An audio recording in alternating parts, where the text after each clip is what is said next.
in 1960, right after JFK is elected. What he doesn't know is that a former postal worker named Richard Pavlik wants to kill him, and he's packed his car with 7 sticks of dynamite. So as JFK leaves his house, all the killer has to do is hit the little trigger mechanism that's in his car, and boom, will go the dynamite.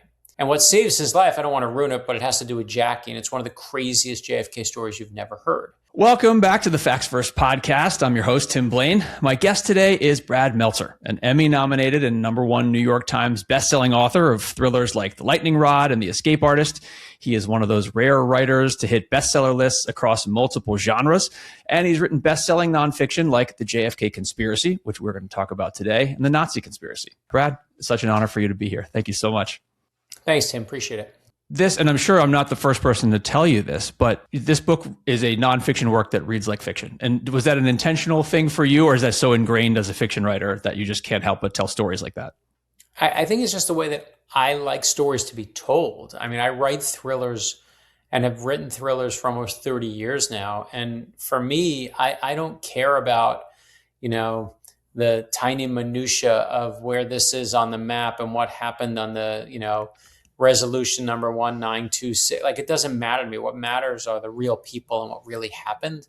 And it's probably no surprise that I'm attracted to these stories. So it started for me. I found although I will say I'm obsessed with footnotes. And the reason I got into writing history, we did Decoded on the History Channel, and that was fun. But when it was over, people kept saying, we want Decoded back. We want Decoded back. And I was like, well, I want to keep doing it, but I'm just going to do it in book form. And I found in a footnote, and this is true, that there was a secret plot to kill George Washington at the height of the Revolutionary War. And when George Washington found out about it, he gathered up those responsible. He built a gallows, and then he hanged the person responsible in front of 20,000 people. At that point, the largest public execution in North American history. George Washington brought the hammer down, was like, do not mess with me.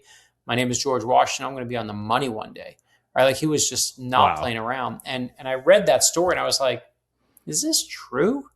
Or is this just internet nonsense?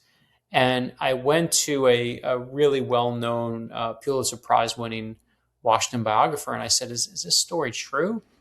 And he said to me, no one's written a book about this. It's in every good Washington book. There's like a paragraph or maybe 2 paragraphs, the most a page, but no one's ever written about it. And he said, Brad, you should look into it. If it's fake, then you went on an adventure. And if it's true, then you'll have a real adventure. And I like adventures. So I went looking into it. We did the first conspiracy, my friend Josh mentioned and then we did the Lincoln Conspiracy, about a secret plot to kill Abraham Lincoln. We did the Nazi Conspiracy, about a secret plot to kill FDR, Stalin, and Churchill at the height of World War II. And here we are with the JFK Conspiracy. And each thing that they have in common is just like, I'm going, that's the coolest thing I've ever heard. I want to know more about that. And so, yeah, I guess it's not a conscious choice of like, I write thrillers and must remain in a certain genre. I just like cool stories, and this just happens to be one of them. And it is, there are a few central characters, obviously, Kennedy and Jackie, and then we have the Secret Service agents, Clint Hill and Gerald Blaine, and then you have, obviously there's a lot to choose from. How are you going to tell this story? Because there's so much background. Can you talk about the opening? You had this incredible, which should be a novella in and of itself. This it's at sea heroics that Kennedy had. It's just I was like shocked by this. What was the reasoning for adding that, for having that, and why in the beginning? Yeah, so well, let's just set up the book, and then if we can go to that, because I think it'll make more sense. Is we open, it's a beautiful sunny day in 1960, right after JFK is elected, and he's headed to church. And what he doesn't know is that a former postal worker named Richard Pavlik wants to kill him, and he's packed his car with 7 sticks of dynamite. Because what Pavlik did is he's followed JFK to Florida from DC because he thinks JFK's security is not as good there, and he's right about that. So as JFK leaves his house, all the killer has to do is hit the little trigger mechanism that's in his car, and boom, will go the dynamite. And what saves his life, I don't want to ruin it, but it has to do with Jackie, and it's one of the craziest JFK stories you've never heard. And that's the prologue, right? That's where we really open. But then we go back to what you're talking about, is this, because we leave you on that cliffhanger, right? And that is the thriller writer in me. And that's, it's just like, this, oh my God, JFK in 1960 almost died. But then we go back to the Solomon Islands, to JFK's on his PT-109, and a Japanese destroyer, basically, this PT-109 gets exploded. And this is JFK as a kid. And I don't know about you, but, for me, JFK growing up, it's the same thing over and over. It's a Zapruder film, and it's his head exploding. And then we cut to a shot of Jackie. And really, I wasn't alive then. That's really what I was taught about JFK. And then you hear stories about his affairs, and you hear stories, obviously the accent. And kids today, I mean, not to sound completely ridiculous, but they know more about Mayor Wimby, than they do about JFK. Like, they know more about when they hear that accent, they don't think it's JFK anymore. They think it's right, exactly. It's the Simpsons, yeah. And for me, I was like, we could do better. And we found this story, and full credit to Josh Mensch, my co-writer on the book, found this story, is when JFK is just a kid, he's in the Navy, and the ship goes down, a number of men are dead. One of them is unconscious. And they realize the boat's gone. They're in the water, and they just got to swim for it. And obviously, you've just been attacked. You've just your ship is gone, and people are dead. And JFK takes the guy who's unconscious and puts him on his back, and they swim to this island that's nearby. But there's no food on the island, so JFK goes, don't worry. There's another island. I'm going to go swim to that one. And he goes, and again, they have no food, no water. And he swims to the next island. And then they're like, okay, comes back to, I got this better place to go. He puts the guy on his back again. And it's it almost sounds like a story you would make up. And what's Absolutely. The best part of the story is not that he saves the life of this guy, but when it's all said and done, JFK's dad's a powerful man. And they're ready to just discharge him. Like, you did your work. You got blown up. You saved the lives. Take your medal and have a good day. And JFK says, no, I'm not leaving, Dad. Like, the fight is not done. We haven't beaten the bad guys yet. And goes back into the military and back to the fight. And that's the JFK that personally I didn't know. So, of course, that's why we started there, is to show you all the beautiful hope, all the beautiful, bravery, all what made this man who we think he is not, we all think it's like the cool accent and the pretty wife and the rich family and the money, but it's not. It's this moment that makes JFK truly great. Yeah. And it sets up the whole book in such a lovely way. And absolutely, I was of the same place where I said, I had no idea this had happened. And and just cutting forward for a moment, there's a moment later in the book where he is meeting with Eisenhower, who had pretty heavy disdain for him and did not think much of him, and vice versa. But then he kind of came out and was like, you know what, this guy's actually incredibly capable, and I'm, I think highly of him now. Not something you always hear these days in politics, but I feel like JFK, you're right, because we have these stereotypes of what he was, and it's often Marilyn Monroe, and it's the assassination, and maybe Cuban Missile Crisis, but we have lost a little bit of that. He was such an impressive person. Did you feel like coming into this, I assume you were a fan because right, or like at least I don't know, how would you label yourself before and after writing this one? Yeah, the truth is, I was always fascinated with JFK simply because he was the story and the quote unquote, his death was the great mystery, right? It's still the great mystery. Even they've released all the papers and we still don't know the answer of who killed him. So I truthfully, my love of history really came from when I was in 11th grade. I had a history teacher, Miss Ellen Sherman, she was my history teacher, and wheeled a TV into class to see a movie one day. And you remember when you were in high school and the movie, it was a movie day, you were so psyched, no work, no talk, I'm going to watch a movie. And she put on a JFK movie. And it was like this, one of those JFK conspiracy films, but it wasn't the kooky conspiracy film that we associate with the word conspiracy today. It was one of those movies that asked the actual questions that still need to be asked, right? Which is, what is Lee Harvey Oswald doing in Russia at the height of the Cold War? A Marine at the height of the Cold War in Russia, and nobody's watching? What was he doing there? How did he get back? Who funded all this? And how did Jack Ruby get past an entire police station? Yeah. And those are questions to this day that are still worth asking. I remember watching that, and just, it was like the foundations of my brain had been kicked open. Like I was just, I've been thrown down. I was like, what? Wait, what? And so I think my impression of JFK was just fascination for the handsome young dead guy. I mean, really no more complex than that. He seemed so hopeful and so beautiful, and so he just seemed like he had it all.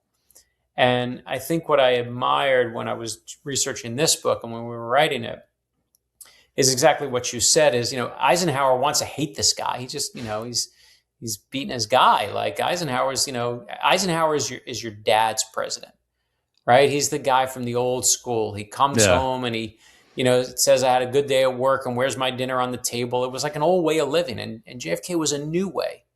JFK had a wife who spoke Spanish and spoke other languages, and she was worldly, and she was not going to just put on an apron, and he was going to be amazing, and they were going to be young and beautiful. And Eisenhower wants to hate this guy. And when he meets him, he's like, I'm impressed. And even the Secret Service, it's the same thing, right? When JFK gets elected, they're used to Eisenhower. They tell Eisenhower, here's the schedule. Okay, boss, you're going to come off the plane. You're going to go to the car. And so Eisenhower would get off the plane and go to the car. And then here comes JFK. And JFK comes off the plane, and there's a crowd of people cheering for him that are like, yeah, here's the new president. And JFK sees the people, and he's like, screw the car. Guess what he's going to do? He's going to shake some babies and kiss some, hands. Like that's the thing he wants to do, is like meet the crowds. He's like that modern president who has that need for adulation. And he goes to that, and the Secret Service is like, what do we do? And they're like, follow him. And in fact, when the Secret Service first come to Palm Beach, Florida with him, they're guarding him in the beginning, and they get to Florida, and it's Florida. So they're in their suits and they're sweating. And young JFK comes up to one of them. He's like, hey, what size shirt do you wear? And he tells him, and JFK goes into the house, and he comes outside and hands his short sleeve shirts to all these Secret Service agents. They've been guarding the guy for a couple hours, and suddenly they're all wearing his clothes. Again, this is not your father's president. And that's when I felt like I was like, oh, now I get it. Like, that's a breath of fresh air to me right now. Yeah.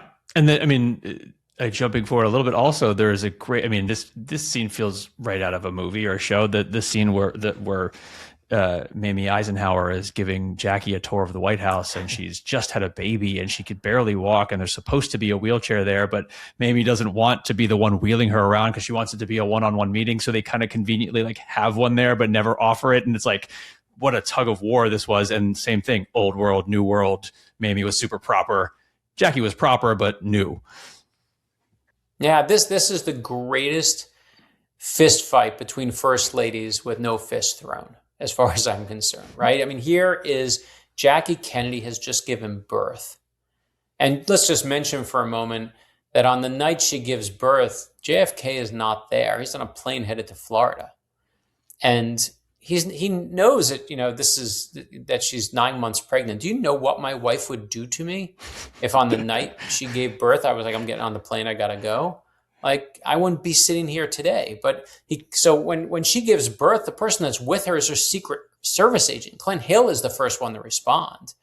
So he comes back. She's given birth. She's hemorrhaged. She's had to have surgery. She's a mess. But they want to get her when they on the day that they have the christening, they get her out. She leaves and is supposed to go home. But they're like, listen, before you go anywhere, you got to meet the first lady, because there's that tradition. President meets the president, first lady meets the first lady. And Mamie Eisenhower, this is the day she could do it. She's going to show around the White House. And as you said, Jackie's exhausted. She needs a wheelchair. But Mamie's like, I don't want to push this woman in a wheelchair. I don't want to look like I'm her servant. And so you can argue all you want, but in my mind, that wheelchair is left, and you'll see in the book, I won't ruin the scene, but there's a reason why that wheelchair is not there suddenly. And Jackie has to go on this tour. And it is truly, it feels, when you read that scene, it's one of my favorite. I'm so glad you brought it up. One of my favorites in the book, But the JFK conspiracy is not just about that plot, but it's about these human beings behind the scenes. And it's this old world, 1950s version of the United States that Mamie Eisenhower represents versus new world, young, amazing and worldly version of the First Lady that Jackie Kennedy represents. And you see them go pow, head to head. And it is when Jackie comes out of there, it's amazing she's still standing because it feels like 18 rounds in that moment. Yeah. It's fascinating. And just, the fact that she gave birth and then fairly immediately was like, all right, well, let's move you into the White House now. And, transition team or not, that's a nearly impossible that seems thing. Really nice and reasonable. I know, right? And so let's talk a little bit about, sort of the other side of this, the non-Kennedy portion of this, which is our would-be assassin, Pavlik here. Did you have to really dive in and find out? I don't know how much available information there was when you started looking about him. Yeah, so let's talk about the real kind of breakout star of the book, so to speak. And this is a plot to kill JFK 3 years before Lee Harvey Oswald. And it's a guy named Richard Pavlik. And, the first question you really have to ask is, why don't I know this story? Why don't I know that there was a guy with 7 sticks of dynamite who was a postal worker who was trying to explode all this dynamite in JFK's face on a Sunday in 1960? Like, why did we not know that story? Here's the reason why you don't know it. Is on the day that it happens, it's a massive story when they catch him, right? They break the case and everything goes open. And it's about to go nationwide. It's in the Florida papers. It's all over the place because it happens in Florida, but it takes a day to go nationwide. The day that it's about to explode and go everywhere, 2 planes collide over New York City. And everyone on board the planes dies except for one kid, the sole survivor. And everyone wants to know, did the kid make it or not? What happened to him? And all the attention goes to this plane crash. And the story about Richard Pavlik goes and becomes a footnote and disappears until Josh and I write this book, The JFK Conspiracy. Now, let's talk about Richard Pavlik. There's nothing on him. If you Google him and you try and find him now, you can find a couple of things that, we've obviously put the book out there. But what we were able to do is once we found that he was arrested, is we got our hands on the arrest report. And once he was arrested, now there were files. And that's where we started going. And the beautiful part back then is there was an investigation. There wasn't the FBI involved. And then there was local police involved. And that's where we were able to get most of our information. We were able to find out, where Pavlik was, what he did. But there are, as you'll see in the book, days where he completely goes missing. And we have no idea what happened because he's not famous until he tries to kill JFK. So we did our best to obviously piece together. And then there is one person who's really responsible. I could say his name because he deserves to be mentioned, but I do believe this postmaster, Thomas Murphy, is a fellow is a postmaster, so in the Postal Service. And he's the one who starts getting letters from Richard Pavlik. Richard Pavlik is sending him messages and sending notes. And luckily, Thomas Murphy eventually is like, I don't know, this doesn't seem good. Because at the time, one of the things Richard Pavlik does is he goes into his store and he's like, hey, can I buy some dynamite? And they're like, sure. Now, if you went and bought tons and tons of dynamite, like you have to fill out paperwork now. We don't let you do that anymore. But back then, he buys like 10 sticks of dynamite. They're like, what are you using for? He's like, oh, I'm going to pull up some tree stumps, which is actually something you use dynamite for back then and today. But back then, no one cared. They're like, oh, the guy must be blowing up tree stumps. And luckily, Thomas Murphy, this unsung hero that you've never heard of, no one's ever heard of, is the guy who says, you know what? This guy's buying dynamite and he's going here and he's saying he can see where he's going in the country. He's kind of following the new president. And one thing he knows is that Richard Pavlik hates the new president. So again, I won't ruin the twist and what saves him in the end, but it's one of the reasons why we have some of the information we have about Pavlik. Right. Yeah. I mean, man, that would talk about, there would be so little evidence had he been able to blow everything up with dynamite. I mean, I guess it makes you wonder, would there be the vast conspiracies? Who was funding him? Who was the secret behind this? If he had gone through with it, But instead, we just have a fairly clean cut story, which is a wild one either way. He then, well, yeah, it's tough because I don't want to give away too much. Although I will say, as a reader, I knew what was going to happen. It was fascinating to read either way. So, you know what I mean? Like, we know that it's in the title, a failed plot to kill JFK. Yeah. So we know that. But you know he's going to live. You know he's going to make it to 1963. You know that. Right. And so, did you have a sense? I feel like there was a point, and obviously we had assassinations prior to this, but, obviously the 60s was kind of when this really started exploding in America, that it just felt like there was maybe just with the turn into the Kennedy new progressive era, there was like a consciousness that certain people were like, oh, I could probably just kill that guy. Like it's a weird switch that happened. Did you get the sense like, is this the beginning of that, or was that kind of already circulating? This is a good question. You're asking the important question, right? Which is like, why is he killing JFK and why is this happening? And this is where you do have to understand the context of where we are in time. Because right now, one of the reasons why he hated Kennedy so much is simply because he was Catholic. And right now, I'm sure it sounds like, well, that's not a reason to kill anyone. But back then, just to put it all in context, but there was a huge anti-Catholic movement that was going through the entire United States. And it wasn't led by, people like Richard Pavlik. It was led by religious, respectable leaders. And the Reverend Norman Vincent Peale, the Reverend Billy Graham, they were, these are the most prominent Christian ministers in the country, right? Norman Vincent Peale wrote The Power of Positive Thinking. And these guys were holding secret meetings to basically make sure that this Catholic young man, John F. Kennedy, would be nowhere near the White House. They didn't want him anywhere near there. And they put out messaging, and they would hold these meetings and like, how do we make sure this doesn't happen? And their belief is that JFK as a Catholic would only be loyal to the Pope and wouldn't be loyal to these United States. So they want to make sure there's not a chance he gets into the White House. At the same time, the KKK, which we all know, of course, since the Civil War, in the Civil War, focused all their attention on the Black community. But as the 1920s were thriving, the KKK had a resurgence, and they started expanding and realized they get more membership and more power by expanding their circle of hate. So instead of just hating Black people, they started hating Jewish people. They started hating anyone who didn't look like them. They started hating immigrants. Make no mistake, was one of the largest targets on there. And that's what they saw JFK as. He was an Irish Catholic immigrant come to take away their way of life. And no way should he be the president or reach the White House. And so when you put all this venom and all this anti-Catholic and all this is going to be the end of the world if this guy gets elected. You can't put that much venom and hatred out in the air and then be surprised when someone gets activated. Words have consequences. And sadly, as you see right now, fear is a great motivator. We live in a polarized world.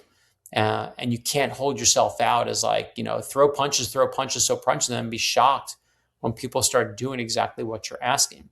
And that, to me, is what motivates Richard Pavlik to go after JFK in this moment, is all these people that are swirling up all that venom and hatred.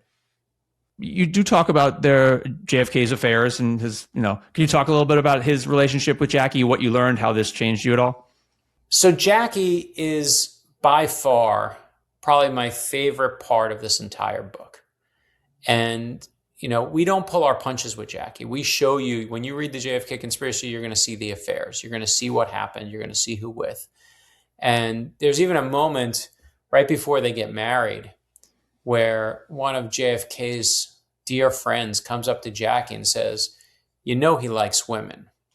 And the message he's sending is he's not going to stop sleeping around. And Jackie knows that going in. This isn't some shock, but she just thinks she's going to change him. But it's obviously devastating. It's devastating. And the thing that strikes me about Jackie, when I was researching the book and when Josh and I were talking about her, is that I kept thinking to myself, well, where's Camelot? Because everyone always associates Camelot with JFK and Jackie. And I kept looking and saying, when does the word Camelot come into play? Where's that? And I finally realized that the word Camelot doesn't come into the JFK lexicon until after JFK is killed. Yeah.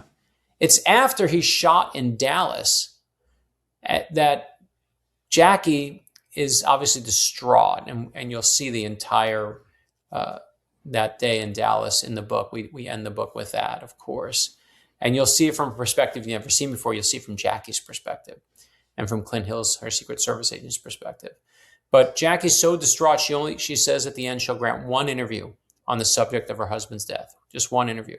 And she invites this one reporter to her house, and he's there from, I think, 8 o'clock until midnight, and he's getting the interview. And it's there that Jackie tells him this one exclusive story. And she says that back when JFK was alive and they were living in the White House, his back was always giving him issues. So what he used to do is, to calm him down, she would put on a record, this song of this play that he loved. And it was a play called, of course, Camelot. And in Camelot, that was what would relax him. And that's where the word Camelot is first used. It's not JFK who puts it in there. It's Jackie who puts it in there. And we have to know, Jackie was originally a reporter. So she was a member of the press. She was hounded by the press. She was eaten alive by the press. But make no mistake, she was a master of the press. She's the one who put that word into our lexicon. That's why we use the word Camelot today. She was writing his legacy before anyone else could. And you'll see when you read the JFK Conspiracy, you'll never, ever look at Jackie the same way again. She's amazing. Yeah, truly. Can you give us, thoughts on Clint Hill? So one of the reasons we were able to do this book is thanks to Clint Hill and the amazing book he wrote with his wife, Lisa McCubbin. And obviously, rest in peace, Clint Hill. He was alive when we were researching the book. And he, when Clint Hill gets the assignment of a lifetime, and he's told that he's going to be put on presidential detail, and he thinks he's won the lottery, right? He's like, I'm going to go guard the president's, every Secret Service agent's greatest, idea. They're like, this is the ultimate assignment. And then he finds out that he's not guarding the president. He doesn't get assigned to JFK. He gets assigned to the First Lady, to Jackie Kennedy. He actually thinks it's a disaster. He's like, oh my gosh, this is going to be terrible. I'm going to be like guarding tea parties and with the ladies who lunch, and this is terrible. It's the worst assignment. But he has no idea that he's assigned to Jackie Kennedy, arguably one of the greatest first ladies we've ever had. And when he first meets her, the reason why they assign him is because he's young, just like Jackie is, and he's got young kids, and they know that she's got this young family, and they're like, maybe he'll have something in common. And when he first starts guarding her, he's walking behind her, she's walking ahead, and she used to go on these like long walks, and he wouldn't even get close to her. But then she'd start slowing down, and then she'd start asking him questions. And a couple days or a couple weeks after that, she starts talking to him, comparing what it's like to be a young family, comparing what it's like to live in Washington under that spotlight, comparing what it's like to be in this lifestyle that no one else can understand. And this beautiful, real friendship is struck. And so when Jackie goes into labor, as I said, it's Clint Hill who's one of the first ones there. Wake him up in the middle of the night and get him there. And he, of course, is the one on that fateful day in Dallas that jumps on the back of the motorcade and is truly, he sees Jackie and he sees her reaching for stuff. I won't ruin the scene because you have to see it with your own eyes. But one of the endings of the JFK Conspiracies, we show you the real assassination. You see Jackie grasping for something, and he's like, what's she grasping for? And it was basically parts of her husband's head that she's trying to put back together. And it's a perspective I'd never seen before. I've obviously done so much research on the JFK true assassination, but when we did the JFK Conspiracy, to see, you see the phone call that he has with with Bobby Kennedy, and Bobby Kennedy's asked Clint Hill, how bad is it? And Clint Hill's like, as bad as it gets. And this conversation is a stunner. And full credit to Clint Hill. Again, may he rest in peace, one of the greatest to ever do it. But it's his point of view that gives us so much insight into what's happening at that moment in time, tells us about the argument with Mamie Eisenhower, or the standoff, that's happening with all these people, is thanks to Clint Hill's perspective. Wow. All right. I know you're running out of time. We're having tech issues, so we'll leave it here. I'm going to type this. What's next for you? Yeah. I mean, so before I talk about that, let's talk about the one thing that needs to be discussed on this. Let's talk about who really killed JFK. So you want to know who killed JFK? Yes. If you look in the 1960s, right when he was killed, we thought that his killer was the height of the Cold War. So we thought it was our enemies at the time, right? It had to be the Cubans. It had to be the Russians. It's the Cold War. If you look in the 70s, after Watergate happens, they don't trust the government anymore. Nixon's in power. Watergate has, distrust for the government at an all-time high. So guess who we think killed JFK then? Well, it had to be an inside job. The government is the one who did it. It's the CIA killed JFK. It's LBJ who killed him. If you look in the 80s as the Godfather movies peak, who killed JFK? It's the mob. So decade by decade, if you want to know who killed JFK, it's whoever America's most afraid of at that moment in time. And to me, that's what conspiracies are. They're just mirrors that you hold up. And you show me your favorite conspiracy, and I'll show you who you are. As for me and what's next, we have another conspiracy book after the JFK conspiracy. I do a whole line of kids' books. So we've done I Am Amelia Earhart, I Am Abraham Lincoln, I Am Rosa Parks. We're now going to do I Am Teddy Roosevelt because of my obsession with him as a president. And we're going to do We Are the Wright Brothers. So we'll do those in the kids' book series. And then we also just came out with my new thriller, which is The Viper, which is, if you like stories like this, full of really good research. If you read The Viper, I'll just say this: you'll never look at witness protection the same way again. It's an inside look at witness protection. And you know what? I'll end with that. I'm going to end with the opening of another book. Okay. The Viper opens with a man who walks into a funeral home carrying his favorite blue suit because he's got a terminal disease, and this is the suit he wants to be buried in. And so here's the thing.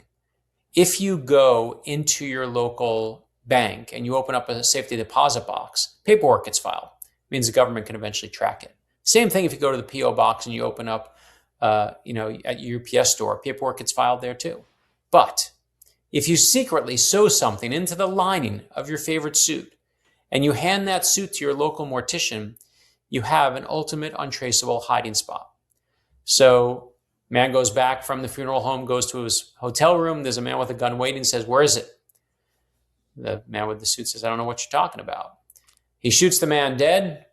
That suit is still in the funeral home. It's hidden in there. You will not believe what's hidden inside that suit or who's about to find it. And that is chapter 1 of The Viper. So that's the one that just came out. I love it. I love it. Well, now we have 2 books to recommend from this. Thank you so much. I don't know how much of this you'll hear. I might record another outro, after you leave and get that, but this is an honor to talk to you. I'm going to type in the chat here, thanks so much. No, I appreciate it. It's all good, brother. This has been the best one we've done. I can't wait to see how you tape it together. I know. Good luck. All right. Thank you so much. We'll talk to you later.